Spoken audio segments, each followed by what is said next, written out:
This is Pet Life Radio. Let's talk pets.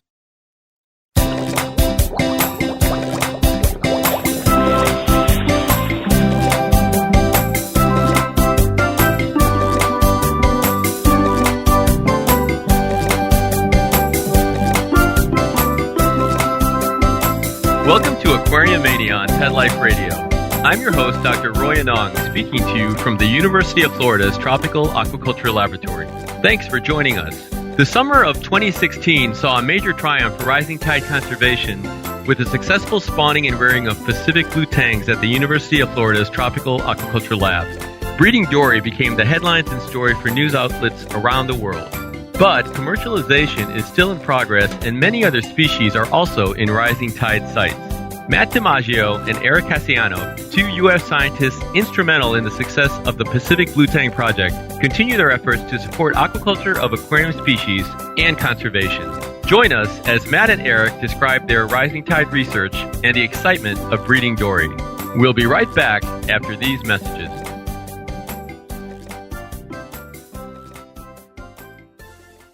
I love cleaning the litter box, said no one ever. Luckily, there's World's Best Cat Litter, the litter that promises less mess with less litter. Only World's Best Cat Litter uses the concentrated power of corn to quickly trap odors in tight clumps. And quick clumping means you never have to chisel or scrape the box. Less cleanup with less wasted litter? That's a litter bit amazing. Save $2 on World's Best Cat Litter. Visit www.saveonworldsbest.com. Let's Talk Pets on PetLifeRadio.com.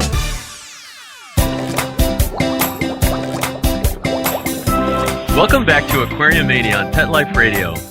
My guests today are Matt DiMaggio and Eric Cassiano, aquaculture research scientists based at the University of Florida's Tropical Aquaculture Laboratory. Hi, Matt and Eric. Thanks for joining us today.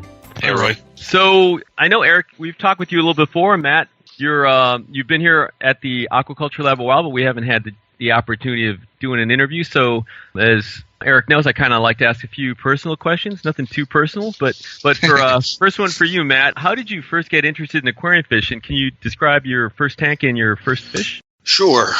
I really started out with aquarium fish, as a young kid. My first tank was like a little 3-gallon hexagonal with a goldfish, which I'm sure most kids usually start out with something similar. And then it kind of grew from there. I was always interested in fish, a lot of outdoors, always fishing and by the ocean and the marine environment. So that sort of contributed to my interest. And then worked at a fish hatchery after college, raising trout and salmon.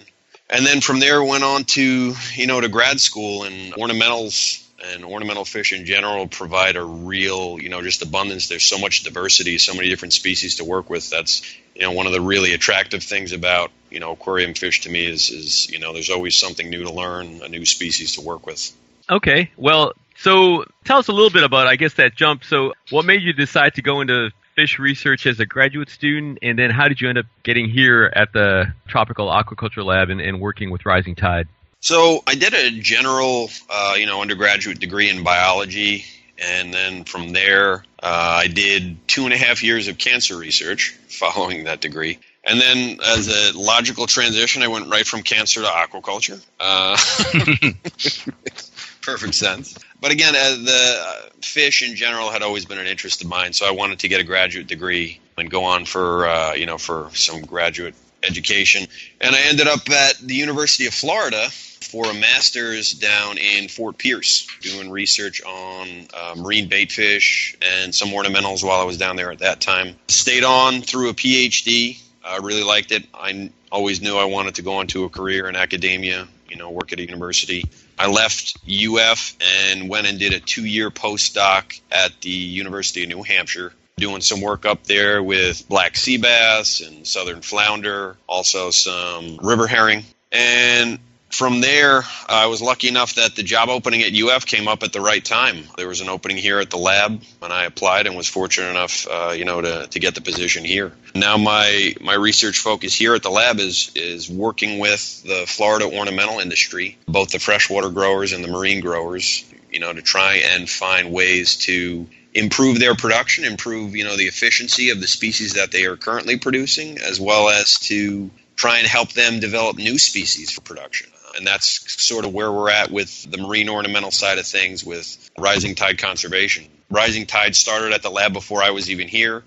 Craig Watson was instrumental in bringing that to the lab, and Eric was also, instrumental in starting the program here at the lab. And I was able to come in and, hit the ground running with everyone else, trying to figure out some new species for the marine ornamental industry and how to do these. So it's been a great fit so far, and it's been really, great to work with everyone here at the lab. It's a great group of people, a great team, and we have some really cool and interesting projects going on. Thanks a lot for that. Hey, so Eric, we've had the pleasure of speaking with you before, but can you give us a quick reminder of how you went from oysters to rising tide and marine fish? Sure. I was out at Oregon State University doing oyster research as a technician, like you said. And I decided that I wanted to get a higher degree, that being a master's degree, but I didn't want to stay in Oregon. So being originally from the East Coast, I decided to come back to the East Coast and explore those options, and found that the University of Florida had a pretty young but program that suited my needs. And I went down to Cedar Key, used some of that bivalve research that I had at Oregon State, and worked for Leslie Sturmer in the hard clam industry as her program assistant for a year, really just to gain residency. And after that, I applied for a graduate assistantship with Dr. Courtney O's, and he gave me a project which I had absolutely no idea what it was, which was growing copepods to feed to marine fish. And I had no clue what that meant, but I very quickly became a master of that, if you will, I suppose. After 2 years of doing that, I graduated, had my master's degree. It was pretty good at growing copepods. And that was around the time that, like Matt alluded to, Craig Watson and Rising Tide and Judy St. Ledger all came together and were looking to make this a real thing, the Rising Tide program. And Craig hired me, and I've been here for about 6 years, mostly doing marine live feeds. But like Matt said, we've had a lot of success, so that's how it came to be at the lab. Thanks a lot for that too, Eric. So, Matt, can you briefly remind our listeners what Rising Tide Conservation is, and how it started, and maybe some of the collaborators? Sure. Rising Tide originally started with SeaWorld Busch Gardens Conservation Fund. It was sort of born out of that program, sort of the brainchild of Dr. Judy St. Ledger, trying to sort of stimulate and promote research into a sustainable aquaculture of marine ornamental fishes. And again, looking at using aquaculture as a tool for conservation. It started, I think it's about 6 years or so old now. Originally, UF here, the Tropical Aquaculture Lab, was one of the initial collaborators. Since then, it's grown to include the Indian River Research and Education Center, which is over on the east coast of Florida, Dr. Courtney O's, Dr. Chad Callan out at the Oceanic Institute, which is Hawaii Pacific University right now. We brought on, just recently, Judy brought on Mark Drawbridge and his team out at Hub SeaWorld, Mick Walsh and Patrick Rice down at Florida Keys Community College. I believe they brought on Mystic Aquarium too, Roger Williams University, Andy Ryan up at Roger Williams, and then a whole host of industry partners and people from the industry, PetSmart and Petco, Instant Ocean, which is a Spectrum, a whole host of people who are supporting the work either with monetary donations of infrastructure and supplies that we need to conduct the research. It's really been a great collaboration between both people in the research area like academia and the industry, and public zoos and aquariums were another big part of this initially. Supplying eggs that were initially screened to figure out, what larvae would be able to be raised, things like that. It's really been a great collaboration of all these different entities all working towards the same goal of trying to figure out how we raise some of these different species that haven't ever been raised before, things like tangs and butterfly fish, all that kind of stuff. And again, it's all about, developing the technology, getting that technology out to the industry, so that some of these research projects can become realities in terms of, commercial production. And also it's super important for, the sharing of that information, not only with the industry, but with the public, with the hobbyists, to really be transparent. And that's one of the things that's also been super successful is the collaboration between, for example, like Chad Callan and us here at the lab with the Tang research. There's a website, risingtideconservation.org, where you go visit it. There's a list of stakeholders as far as the research guys are concerned. As Matt alluded to, it's too numerous at this point in time after 6 or 7 years in to really list everybody. It's grown quite a bit, and it's become quite a family effort. So it's a great thing that Judy's done there. So go visit the website, and there's a big list of contributors there. Yeah, and we'll definitely include the website links on your on the bio page. So Eric, let's move on to you then. How were the rising tide species chosen, and can you maybe give us a little bit of the early history of work on the Pacific Blue Tangs and explain why they're such an important aquarium species to breed? Yeah, sure. Initially, there was 5 species that were chosen at the first stakeholder meeting. All the stakeholders at the time sat down and talked about sustainability issues, of course, was first and foremost on a lot of people's minds, but also just reasonable access to broodstock, species that were desirable in the trade, and a list of other things too. And so we decided on those 5 species. Pacific Blue Tangs, of course, were one of them. Yellow Tangs were another. Bartlett's Anthias was one. An angelfish, the emperor angelfish, and the Banggai cardinalfish as well. The Banggais were looked at more for virology issues or virus issues in the trade. But the other ones were more looked at for just husbandry and can we actually raise these fish type of approach. It was pretty exciting early on. We also had a grant where we were looking at aquarium collections, and the biologists at, say, Florida Aquarium or SeaWorld or Columbus Zoo and Aquarium were collecting eggs that were being spawned nightly, really, in their exhibits. And mind you, in the beginning, we thought, these exhibits can be quite large, hundreds of thousands of gallons, and are we going to be able to get a 1 millimeter egg out of 100 that big of a system? So even that proved to be a success. After about a year, we're realizing, oh, wow, we're getting a lot of eggs. And so it also allowed us to look at different species that we hadn't thought of before, like the bannerfish or the millet sea butterfly fish. There was a whole slew of other fish that we hadn't even thought to look at. And that was one of those projects where we were sort of a screening process of species to see what was going to be reasonable and what was going to be easy to do. I don't want to say easy, but reasonable to attempt to rear.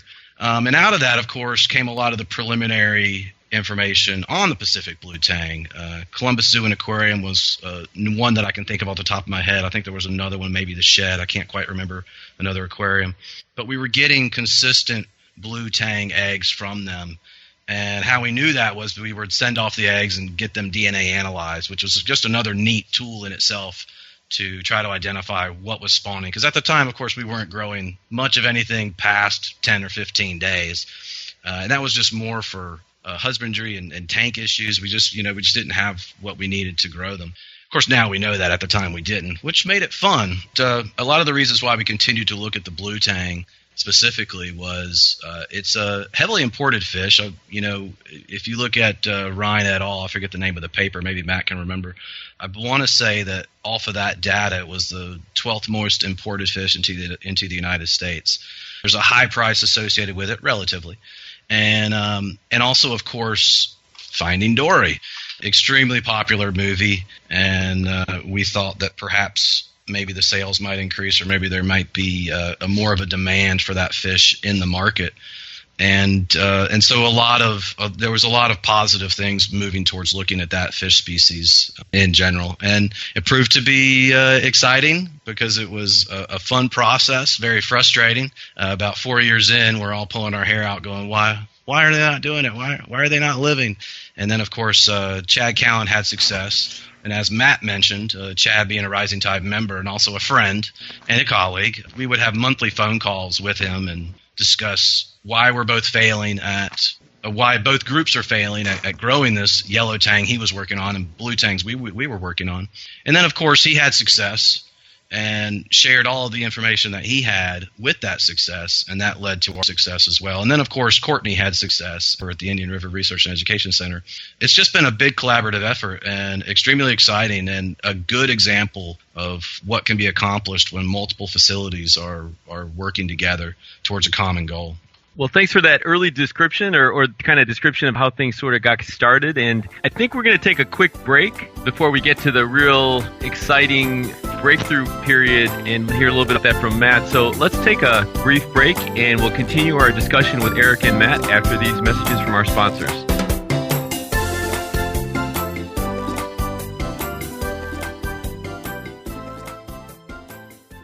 Does your dog itch, scratch, stink, or shed like crazy? Come to Dynovite for help. Order a 90-day supply of Dynovite. Dynovite for life. Pick up 2 tubes of Doggosuds. Get the 3rd tube free. Peppermint, tea tree, lavender, Doggosud shampoo. Made with all-natural coconut, jojoba, aloe. Great for healthy skin and soft, shiny coats. But no itchy, harsh chemicals. Lather up, rinse away. Try Doggosuds. Buy 2, get 1 free. At Dynovite.com. DINOVITE.com.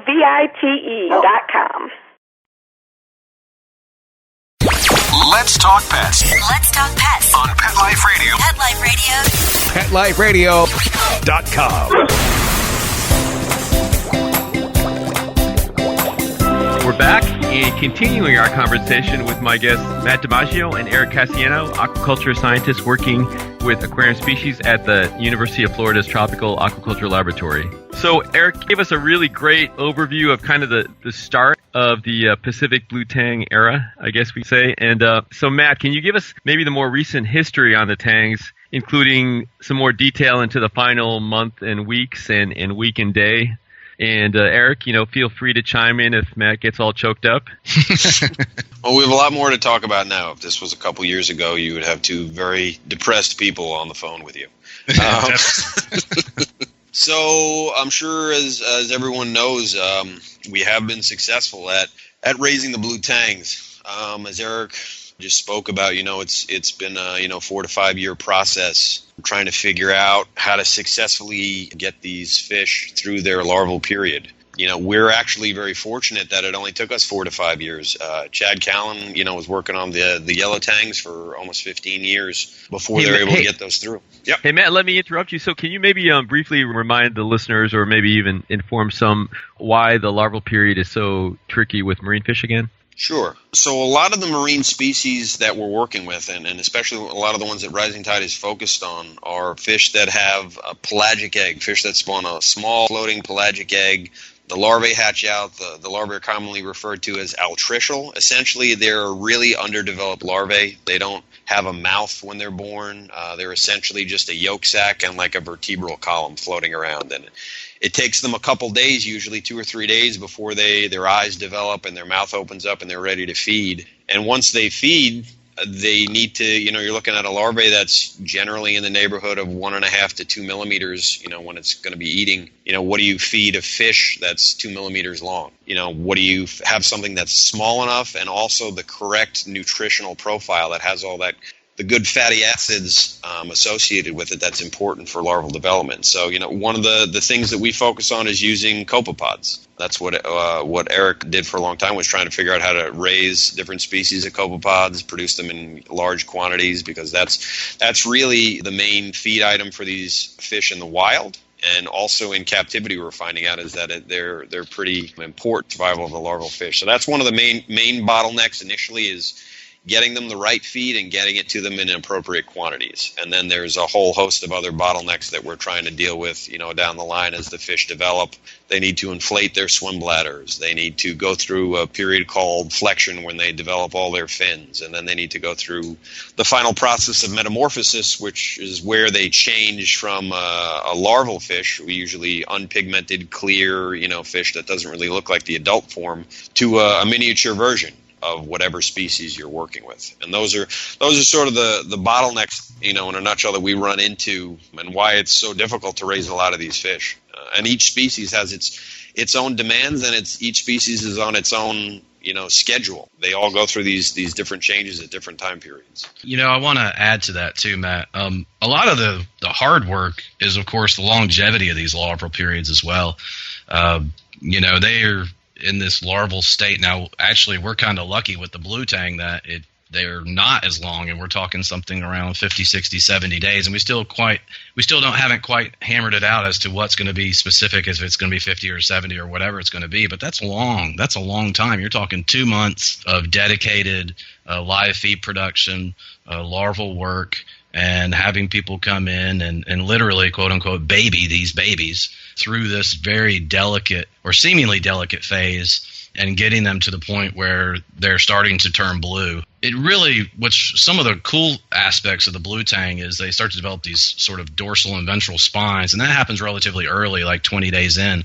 But around 40 days is when they settle, we think, or that's when that big group settled anyway. So they go down to the bottom, but they're still essentially clear at that point in time. They have not turned blue. And you're going home at night and losing sleep because you're worried that a pump is going to fail, or you're not going to have enough Artemia the next day or copepods the next day, or whatever the food is that the stage of food that you're at that point. And then, of course, once they turn blue, which I think happened at day 50 during the first run, or 55 or something like that, but it happened at day 70 during the second successful run. And then when that coloration starts to come in, as Matt said, it's a whole new set of worries and problems that you're dealing with on a daily basis. So it's just that it's the longevity of that larval period and getting them to settlement. And that is, of course, something that we're trying to remedy to reduce that as much as possible. But a lot of these fish that we're talking about, and of course, like I said, we're lucky with the blue tang. Some of these species could be 100 days long in their larval period.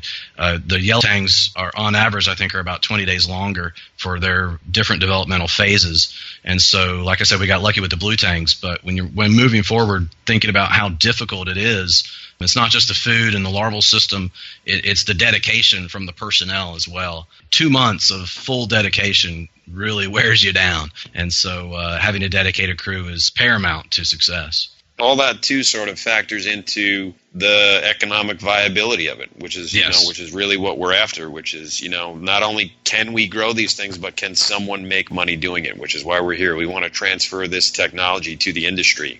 So moving forward, if you're going to grow a fish that's 40 or 50 or 60 days long for a larval period, they better be a higher dollar fish, which is one of the nice things is that blue tangs do command a relatively, good price. Moving forward, you really don't want to start with a cheap fish with a long larval duration. That's not probably going to be a commercially viable species. So that's also too, helping to shape what species that we want to focus on moving forward. So Matt and or Eric, kind of going back to, the final couple days or months or weeks, what was sort of the feeling of you guys and everyone, that was living and breathing and sleeping the blue tangs? I mean, what were they doing? What kind of things were going on that maybe made you think that things were getting closer even before they actually settled out?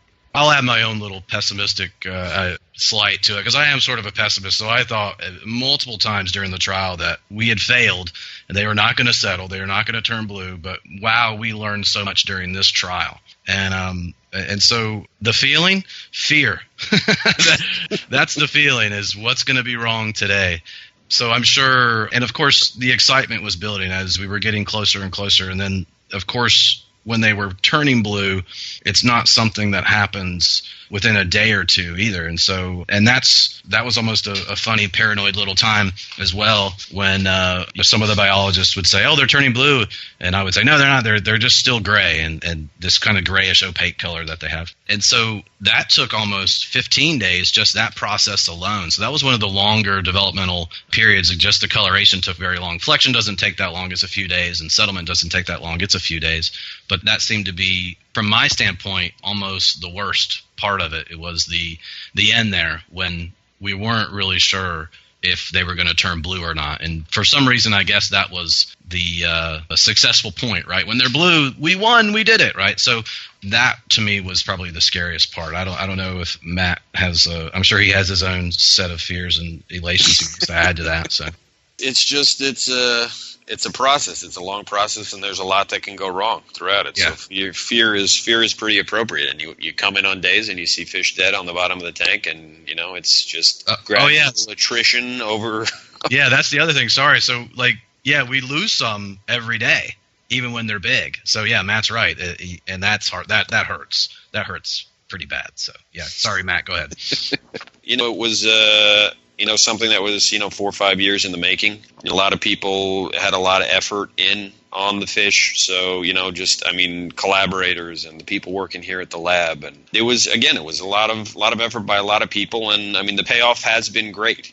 We did it the one time initially. And since that time, we've been able to do it again. Smaller tanks. We've had another couple batches out to 40, 50 days that should have settled as well. Courtney O's has settled the tanks 2 more times over at his facility. So it's doable now. We know it's a reproducible process, some of the things that we've been able to, sort of tease out. And it's encouraging now. moving forward. We're to the point where we've shown the proof of concept that it is a fish that we can raise, and now it's sort of dialing in the process and trying to make that process more efficient and more cost effective, so that we can have producers come online and start pumping out these fish, in commercial quantities. So, Matt, let's go back to the media. I know since I was here, obviously, as well, that the media really kind of embraced it. And I know you and Eric had a lot of conversations with various outlets. Can you tell us a little bit about that and the rush and the goods and the bads of all of that?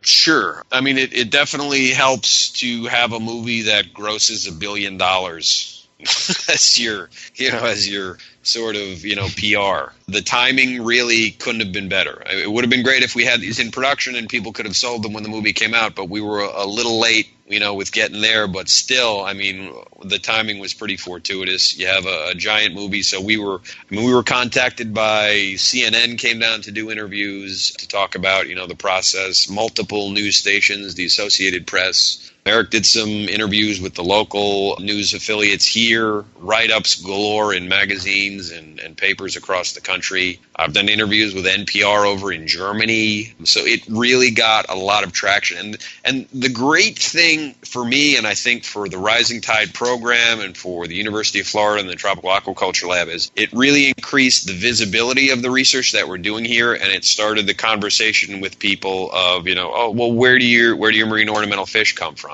And there are really people who are actually, doing research trying to figure out how to grow these fish. That sort of entered into, pop culture for a moment, where people were like, there's people actually doing research on this and they're being successful. And aquacultured fish, are a viable, option for some species. So that was really one of the great, benefits, I think, to this is having the increased visibility associated, with the research, which is, due to the movie and the popularity of. So that was great. Yeah, I agree.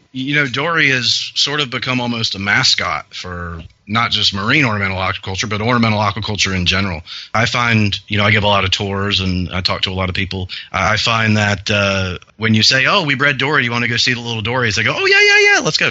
And so it's really become a great mascot, and something that I think it's hard for, mainstream lay people to understand what aquaculture really is, but they understand what Dory is. And then when they see the process, they get a little more interested. And of course, then they remember it, and then they remember what they see, remember what we're talking about. So it makes it almost commonplace, really. So it has been quite an eye-opening experience from that standpoint of view as well. And I think you might have mentioned it, but the obviously the conservation side of it with, I think that a lot of the species that were chosen had potentially maybe some conservation issues, and I think that the blue tangs were potentially one of them. So yeah, it's definitely been great. Now, can you guys also maybe talk a little bit about the outreach that you have done through SeaWorld and Busch Gardens at their parks?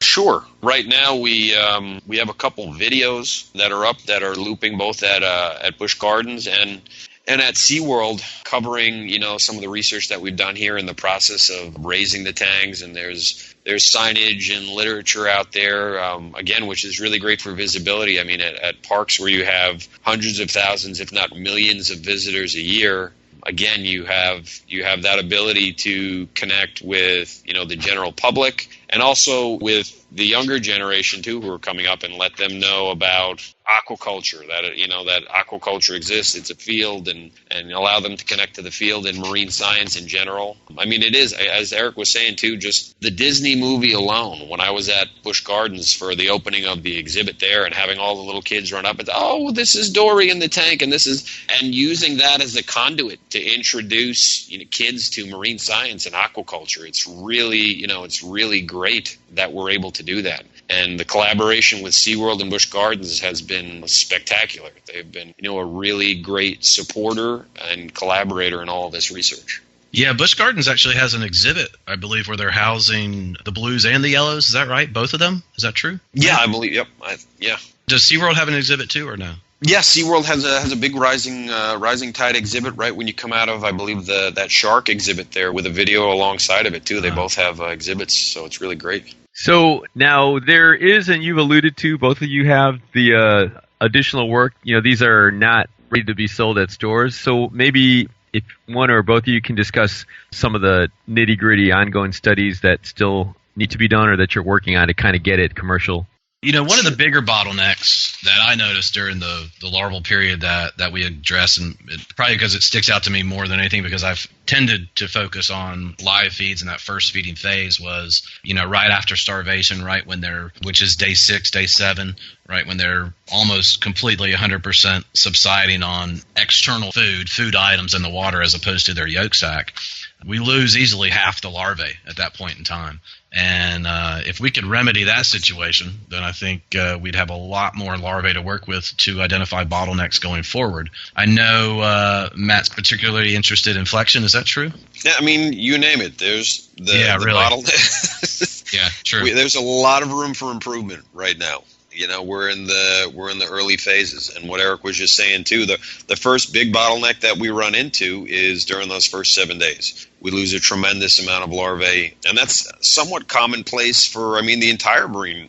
A lot of marine fish. When you're working with aquaculture of marine species, those first 7 days are crucial, and you'll probably lose the most larvae. Your greatest mortality event will be during those first 7 days. And whether that's due to starvation, whether it's due to environmental factors, we still have to tease out. I have some grad students working on that right now, and it's trying to figure out how much feed, how often, do we need algae, do we not need algae, how about the lighting, how about the water, and we have a good base protocol, and now it's playing around with all those factors, the environment, the feed, all those kind of things, and then looking at, how do the larvae survive, how do they grow, and really being able to quantify and measure that so we know what recommendations to make moving forward.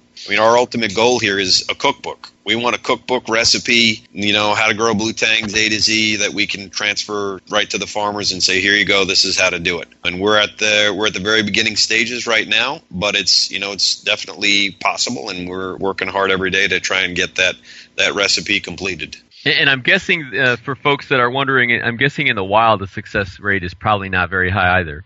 Yeah, I don't even hazard a guess. You always hear the stats that the survival in the wild is terrible. I would imagine it probably is. We give them the best nutrition we know how and the best environment. But, our first run, we were at about 0.05% survival. We've since bumped that up to, I think, to about 0.5% survival. And even if you're in single digits for survival with marine aquaculture, I usually think that's doing good. If you're at 2, 3, 4%, I'm happy. That sounds horrible to people, but for marine aquaculture, I'm happy to see 3 and 4% survival. That's fine by me. So, Eric, what are some ways that hobbyists can be more responsible and help support efforts in aquaculture and conservation, including, Rising Tide? Yeah, well, Rising Tide, you could always donate to Rising Tide. Like I said, go to the website, get involved, educate yourself, and that's actually the short answer. But having a better understanding of what you're purchasing, what you're supporting, and then supporting those initiatives and spreading that education around. I think that's probably one of the more important aspects of it is, as consumers, supporting aquaculture, of course, I would say that, but also supporting the wild capture fisheries that are doing it right, if you will, and not depleting wild caught populations. But supporting aquaculture, of course, is going to be the number one goal. And just becoming informed and educated. And then, of course, if you do have the monetary means to donate, if it's time or money or whatever it is, every little bit helps. And that's what I always tell people is you don't have to live your day 100% when you wake up all the way to when you go to sleep supporting these things. If you just do one thing, then it's support. And as a group, like I said, a big group effort moving forward. What's the saying? The many hands makes light work. And so all working together and being informed and educating, and I think that's probably the key to success moving forward. Thanks a lot. So, and also, congrats on your new job, Eric. Can you maybe give us a quick update, or the listeners a quick update on what you moved on to? Sure.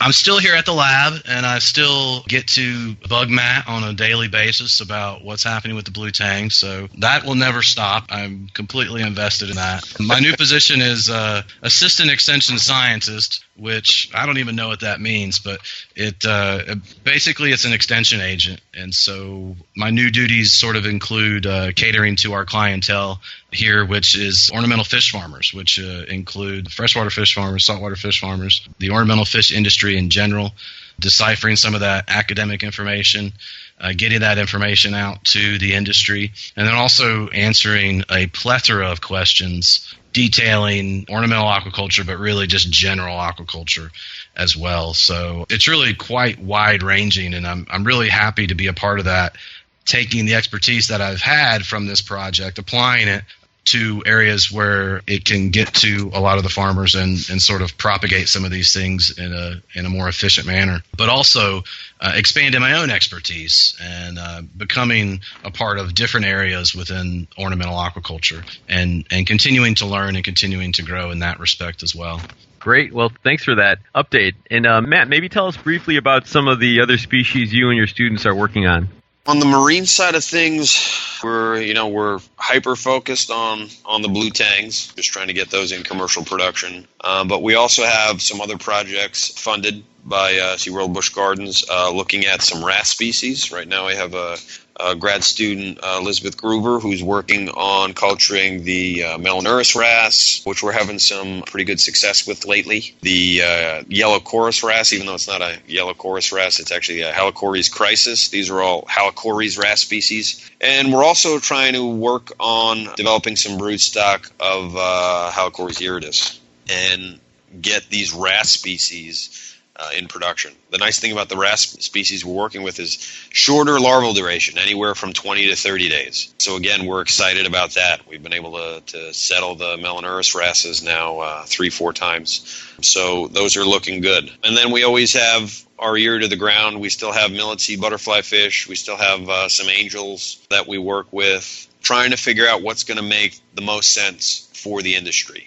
What's going to be, the next thing that's in demand, that's economically viable, that someone can take it and run with it. So we're constantly in contact with all of our stakeholders and with Judy, to see what else we should be developing. But right now, the tangs and the wrasses are definitely at the forefront of what we're doing. I want to add to that too. Sorry, Roy, I want to add to that. We also have a great non-grant funded fish as well, the flame hawk fish, which we've had on site for, a few months. Extremely popular in the trade, a pretty high price associated with it. It's not grant funded at this point in time, but a very intriguing fish. And like I said, extremely popular. And if they start going and breeding, we know we have a pair. So if they start breeding, we could be talking about them next year, maybe. I don't know. But anyway, so. Well, unfortunately, we are out of time. I want to thank our guests, Matt DiMaggio and Eric Cassiano, and our producer, Mark Winter, for making this show possible. Matt and Eric, did you have any final words? I just want to say thank you, Roy, for making Pet Life Radio extremely useful. And I love listening to it, and I hope a lot of other people do too. Well, thanks a lot. You're welcome. I'd like to thank Eric for continuing to bug me even in his new job. I look forward to that and keep supporting aquaculture. All right. Well, thanks again, you guys, and definitely appreciate all the work you do and all the energy and enthusiasm and animation that you bring to the industry and to everybody you work with. I encourage all of you to visit my Aquariumania blog on Pet Life Radio. If you have any questions, comments, or ideas for a show, email me at drroy@petliferadio.com. That's DrRoy at petliferadio.com. Until next time, please visit your local aquarium stores, buy more fish, keep your tanks and fish healthy, and support aquaculture and conservation efforts like Rising Tide Conservation. Let's Talk Pets, every week on demand, only on PetLifeRadio.com.